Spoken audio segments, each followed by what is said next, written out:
महाराज जी, जिंदगी में जब हार रहे हों तब क्या करना चाहिए? भगवान की शरण में हो जाना चाहिए।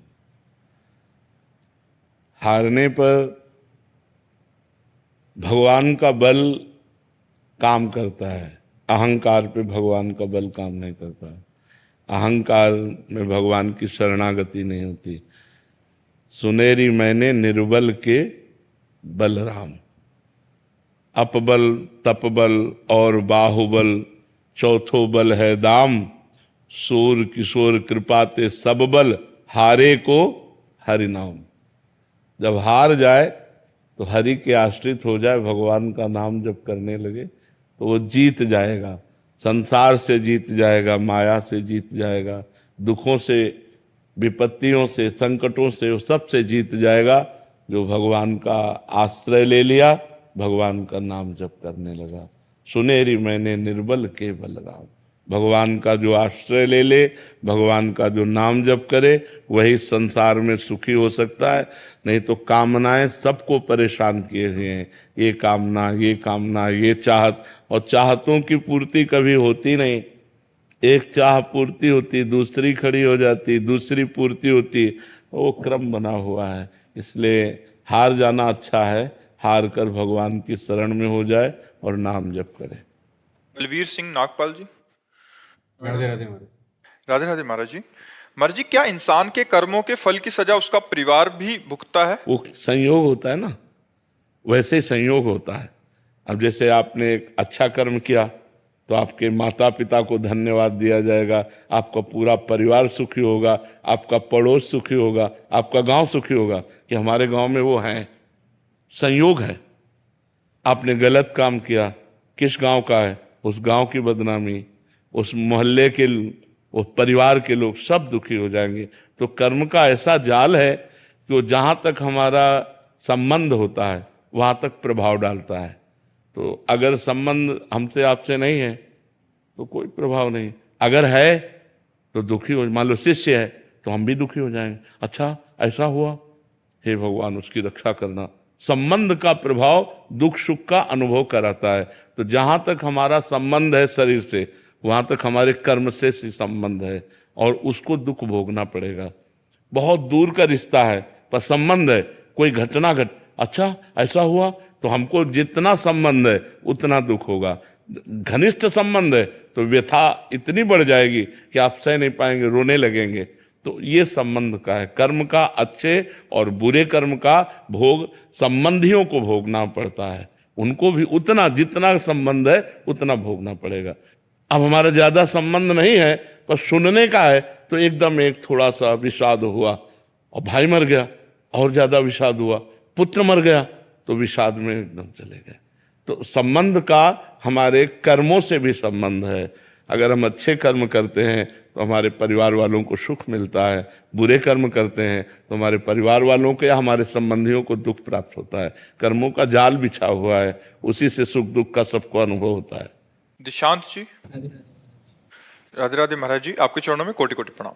गुरुदेव भगवान, मैं पिछले 6 महीने से अपने पिताजी के जरिए आपसे जुड़ा। आपका सत्संग और एकांतिक वार्तालाप सुनकर भगवान शिव जी की भक्ति में का हृदय में प्रकाश हुआ। पूज्य गुरुदेव भगवान, मन में प्रश्न उठता है कि अनंत ब्रह्मांड के रचयिता व संपूर्ण शक्तियों के साथ शिव जी भगवान हैं। महाराज जी, ये संपूर्ण शक्तियां क्या भगवान जी को कहीं और से प्राप्त होती हैं या ये उनके स्रोत, उनके खुद का स्रोत है? अपनी वही शक्ति है, वही शक्तिमान, वही सर्व रूपों में है, उनके सिवा कुछ नहीं। कहां से प्राप्त होंगी? जहां से प्राप्त होंगी वो शिव है, वही शिव है जो सर्वत्र है, जो कण कण में व्याप्त है। शिव ही शक्ति है, शक्ति ही शिव है, इतना भी अंतर नहीं है। वही अपने आप से अपने आप का विस्तार करता है, अपने आप से अपने आप का पालन करता है, अपने आप से अपने आप का लय कर लेता है, विनाश कर लेता है। वही शिव है जो अपने आप से अपने आप में खेल रहा है। समझ पा रहे? भजन करोगे तो समझ जाओगे। डॉक्टर आशीष जी। राधा वल्लभ। श्री हरिवंश महाराज जी, आपके चरणों में कोटि कोटि प्रणाम। महाराज जी, आपकी आज्ञा से और सही मार्गदर्शन से लगभग 2 वर्षों से निष्काम भाव से तन्मयता पूर्वक गौ सेवा में रत हूं। अब ऐसा महसूस हो रहा है कि मतलब गौओं का भी कनेक्शन फिट हो गया। महाराज जी, नाम जब जो प्राथमिक था वो अब सेवा के कारण भूल जाता हूं। महाराज जी, क्या ये कोई बाधक तो नहीं होगा सेवा में? थोड़ा सावधान रहिए। भगवान का विस्मरण बर्दाश्त नहीं होना चाहिए। तद विस्मरणेन परम व्याकुलते थी। मां मुनिस्मर युद्ध च, मेरा स्मरण करते हुए युद्ध रूपी कर्तव्य कर्म करो। तो हम गौ सेवा भी भगवान का स्मरण, यद्यपि क्रियाएं ऐसी होती हैं कि जब हम क्रियाओं में ध्यान देते हैं तो भगवान का भजन छूट जाता है, पर अगर हम अभ्यास करें तो क्रिया करते हुए भी भगवान का भजन किया जा सकता है। क्रियाओं को करते हुए भगवान का नाम स्मरण अगर हम करें तो हमारा जीवन और मंगलमय हो जाएगा। नहीं, आज गौ सेवा रूपी क्रिया में भजन छूट रहा है तो हर समय तो गौ सेवा नहीं करते, फिर अन्य क्रियाओं में भजन छूट जाएगा, फिर पुण्य बनेगा, अध्यात्म नहीं पुष्ट होगा। पुण्य तो बनेगा, गौ सेवा करते हो, पर अध्यात्म पुष्ट नहीं हो। और पुण्य टिकाऊ चीज नहीं है। महाराज नृग ने करोड़ों गौओं का दान किया, करोड़ों गौओं की सेवा की और एक अपराध बन गया तो गिरगिट बनकर के द्वारिका में कुएं पे पड़े थे, भगवान ने उनका उद्धार किया। तो यदि अध्यात्म नहीं तो पुण्य टिकाऊ चीज नहीं है। पुण्य कभी भी न किसी भी अपराध से नष्ट हो सकता है, और अगर भजन है तो अविनाशी है। इसलिए भगवान के भजन की आंतरिक प्राथमिकता देते हुए बाह्य क्रियाओं को करना चाहिए। चाहे इसमें जो गौ माता है उसका भी लगाव हो गया है जी। तो तन्मयता है, बिल्कुल उनका भी लगाव। हाँ, क्योंकि सब में भगवान वास करते हैं तो भगवान तो प्यार करते हैं। चाहे कुत्ते से आप प्यार करने लगो तो वो प्यार करने लगेगा, क्योंकि सब में प्रेम रूप भगवान वास करते हैं जी। कोई बात नहीं, तो उनका लगा होना हमारे ऊपर आशीर्वाद है। खूब नाम जप करो। पावनी जी दिल्ली से। राधे राधे। राधे राधे महाराज जी। महाराज जी, मुझ में इतनी कमियां हैं कि मैं भगवान को सुख में भूल जाती हूँ। महाराज जी, इसके बाद भी क्या वो हमारे भगवान को सुख में भूल जाते हैं? मतलब इतना सुख मिलता है कि भगवान को भूल जाते हैं? जब सुख होगा तो भूल जाते हैं। हाँ, वैसे सबका स्वभाव है। सांसारिक जब अनुकूलता होती है तो भगवान का विस्मरण हो जाता है, लेकिन अगर हम सुख में भगवान का आनंद पूर्वक भजन करें तो हमारे अंदर क्षमता आ जाएगी कि दुख में भी भगवान का भजन कर पाएंगे। यदि हम सुख में भगवान को भूल गए फिर दुख में तो भूल ही जाएंगे। दुख में हम कैसे याद कर पाएंगे? सुख में हमें सुमिरन करने का अभ्यास बनाना चाहिए, तो दुख में भी हम सुमिरन कर सकते हैं।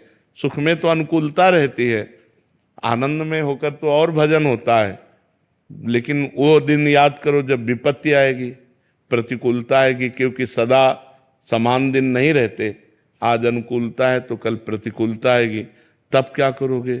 जब प्रतिकूलता आएगी तब तो भजन बिल्कुल नहीं बन पाएगा। इसलिए मुझे आज अभ्यास करना चाहिए। अभ्यास पूर्वक भजन, दुख में भी हमें भजन कराओ। जब दुख में भजन होता है तो दुख व्यापता नहीं है, विपत्ति व्यापती नहीं है। तो ये डिप्रेशन क्यों होता है? पाप कर्म के कारण, व्यर्थ चिंतन के कारण, जो ओवर थिंकिंग है, निगेटिव चिंतन के कारण। जब नकारात्मक सोच बढ़ जाती है, ओवर थिंकिंग बढ़ जाती है, तो आदमी फिर डिप्रेशन में पहुंच जाता है। डिप्रेशन में पहुंचने पर चिंता, शोक, भय, मृत्यु ये सब छा जाता है और वो जीवन बिल्कुल नरक जीवन हो जाता है। इसलिए हमें लगता है हम पाप कर्म ना करें, अच्छे कर्म करें और भगवान का स्मरण करने का अभ्यास करें। सुख में तो बड़ी सुविधा होती है भगवान के स्मरण की, दुख में थोड़ा दुविधा हो जाती है। लेकिन सुख में ही यदि हम भगवान को भूल गए तो दुख में तो याद ही नहीं कर पाएंगे। इसलिए हमें अभ्यास करना चाहिए। विनीत कुमार वर्मा जी हरदोई से। महाराज जी, प्रथम बैच में जैसा प्रश्न हुआ था, ये भी कह रहे हैं कि मैं तन मन धन से सबकी सहायता करता हूं, परंतु विपरीत परिस्थितियों में सहायता नहीं कर पाता तो वो मुझसे वैर मान लेते हैं। महाराज जी, मुझ पे क्रोध करने लग जाते हैं। इस परिस्थिति में बचने के लिए मैं क्या करूं? नाम जप।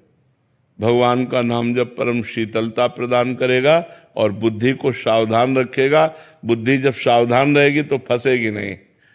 हमारी जितनी बनती है हम दूसरों की सेवा करते हैं, इसके बाद दूसरे हमें गालियां देते हैं। उनका स्वभाव है, ये उनकी आदत है, ये उनका भाव है, हम स्वीकार नहीं करते। हमें आनंद में रहना चाहिए। जब हम दूसरों की बातें स्वीकार करते हैं तब हमारे अंदर जलन पैदा हो जाती कि मैंने इसका मंगल किया मैंने इसको सहयोग दिया, मैंने इसको हित किया और ये हमें बदले में गाली दे रहा है या प्रतिकूलता दे रहा है या हमारा अहित कर रहा है, तो हमें क्रोध आ जाता है, फिर हम गलत हो जाते हैं। हमें क्रोध नहीं करना चाहिए, उसे छोड़ देना चाहिए, ये उसका स्वभाव है। हमें अपने स्वभाव से चलना है, वो अपने स्वभाव से चलेगा। और इस छोड़ने की सामर्थ्य को नाम जप के द्वारा हम पाएंगे। नाम जप के द्वारा हमारी बुद्धि पवित्र होगी, दूसरा उपाय नहीं है। इसी में सब संसार फंसा हुआ है। नाम जप करो, जितना अधिक से अधिक नाम जप करोगे उतना आप काम क्रोध पर विजय प्राप्त कर पाओगे, उतना हृदय शीतल रहेगा, उतना ही आगे आपको सुख प्राप्त होगा। भूपत जोशी जी। राधे राधे राधे महाराज जी। महाराज जी, मैं 32 सालों से नाम जप करता हूं, लेकिन मन अभी भी स्थिर बहुत भटकता है, एकाग्रता नहीं बन पाती। महाराज जी, ऐसे में समाधान बताइए। 32 साल तो बहुत होते हैं, का मतलब है कनेक्शन सही नहीं है, बल्ब सही है, तार सही है, बोर्ड में बिजली भी आ रही, आपने कनेक्शन भी किया हुआ है, लेकिन ऑन ऑफ करने पर यदि वो जल नहीं रहा, बुझ नहीं रहा, तो इसका मतलब थोड़ा और कनेक्शन, उसको और थोड़ा नजदीक ले जाओ, छू जाए, जहां छू जाए तो ऑन करते ही जल जाएगा। 32 साल से भजन कर रहे हैं, निरंतर तो नहीं कर रहे हैं, क्योंकि अपने लोगों का जीवन ही भजन है। निरंतर नहीं कर रहे और एकाग्रता पूर्वक नहीं कर रहे और भगवत प्राप्ति का लक्ष्य नहीं बना है। 3 बातें हैं, ढूंढ लो। भगवत प्राप्ति का लक्ष्य नहीं। 32 वर्ष बहुत होते हैं। 32 वर्ष किसे कहते हैं? 32 वर्ष साधना, हाहाकार मच जाए प्राणों में। तो भगवत प्राप्ति का लक्ष्य नहीं है, एकाग्रता नहीं है और निरंतरता नहीं। ये 3 शब्द देख लीजिए, इन्हीं तीनों को जीवन में ले आओ तो 1 वर्ष में हृदय में परिवर्तन हो जाए। 1 वर्ष में लक्ष्य बनाओ भगवत प्राप्ति और निरंतर सातु दीर्घ काल निरंतर सत्कार सेवितो दृढ़ भूमि, पातंजलि योग। वो कह रहे हैं यदि दीर्घ काल तक निरंतर नाम जप किया जाए आदर के सहित, तो दृढ़ भूमि अर्थात भगवत भाव प्रकट हो जाएगा। निरंतर नाम जप चलने लगेगा, श्वास श्वास में नाम जप, रोम रोम में उसकी स्फूर्ति का अनुभव होने लगेगा। हम थोड़ा एकाग्रता करें, लक्ष्य भगवत प्राप्ति बनाएं और निरंतर जपने का अभ्यास करें, उठते बैठते चलते फिरते, तो नाम का स्वाद मिल जाए। जब स्वाद मिल जाएगा ना, अभी क्या है, नाम श्वास 2 बिलग चलत हैं, इनको भेद न मोको भावे, श्वास ही नाम नाम ही श्वासा, नाम श्वास को भेद मिटावे, रोम रोम जब रग रग बोले तब कछ स्वाद नाम को पावे। प्रत्येक श्वास में कई कई नाम जप करें हम और गाढ़। वैसे हमने अगर कभी आप एकांतिक में सुना हो, एक पद्धति बताई है कि जैसे हम राधा जप रहे हैं तो राधा अपने दिमाग में राधा लिख रहे हैं, राधा सुन रहे हैं, राधा जप रहे हैं, इससे मन भागने के चांस नहीं बनेंगे। मन को एकाग्र होना ही पड़ेगा और एकाग्रता पूर्वक किया हुआ जप बहुत जल्दी हृदय का परिवर्तन कर देता है। तो पहला भगवत प्राप्ति का लक्ष्य, दूसरा एकाग्रता समेटो और तीसरा निरंतर जपने का अभ्यास करो तो लाभ प्राप्त हो जाए। 32 वर्ष तो बहुत होते हैं और बहुत वो व्यर्थ जाएंगे नहीं। जो जपा है वो आपको सहयोग करेंगे, पर कहीं ना कहीं हमारी ढिलाई रही है, हमारे कनेक्शन में कमी रही। नहीं, 32 वर्ष में तो भगवत साक्षात्कार हो जाना चाहिए। अभ्यास कीजिए, क्योंकि कुछ ना कुछ अभ्यास तो है ही, उसको और घसीटिए और एकाग्रता पूर्वक उठते बैठते चलते फिरते खाते पीते हर समय नाम जपने का अभ्यास कीजिए। रितेश